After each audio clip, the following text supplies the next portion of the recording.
Now, to be honest, I think if the Department of Work and Pensions want to see if anyone can actually cook something from scratch, then maybe they need to give them something like this to do as an experiment, in a room and watch and observe how people do it. Now, the reason I buy these is because it's cheating. Everything's all basically weighed out for you, mostly, apart from, I believe it's the eggs and the butter with this cake mix, this batter mix.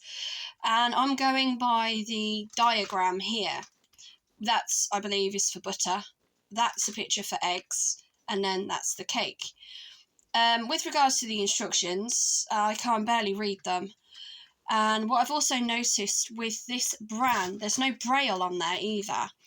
And just because somebody is partially sighted or has a visual impairment, it doesn't mean that they can't learn to cook for themselves.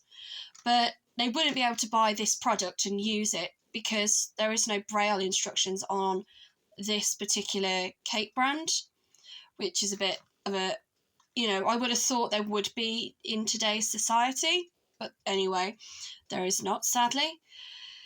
So I've put the eggs in a bowl. I found it. I thought the children had took it home with them, but to their dads, but they haven't. They've left it me. And now here comes the tricky part, weighing out the butter. Now, if my son was here with me, he's 7, he would have just gone, "Oh, Mum, you've got this much butter, and if you divide it into 3 or 4 or whatever the number is, that'll give you the amount you need." So when I'm on my own, I either put in too much butter or not enough. And people are like, "Well, use weighing scales." And I'm like, yeah, I can do that, but having dyscalculia as well as dyslexia, I find it really, really hard to read numbers, and on occasions I will read them backwards. So, for example, microwaves are one of my pet hates. It might say put it on for, 5 seconds, and I'll put it on for 5 minutes. All because my brain, unfortunately, isn't able to process.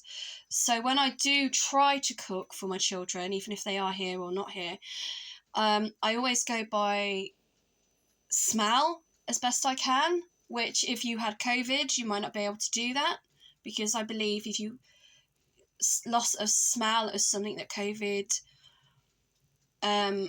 caused a problem with. And I'll also go by looking in the oven to see whether or not I think it might be cooked or not.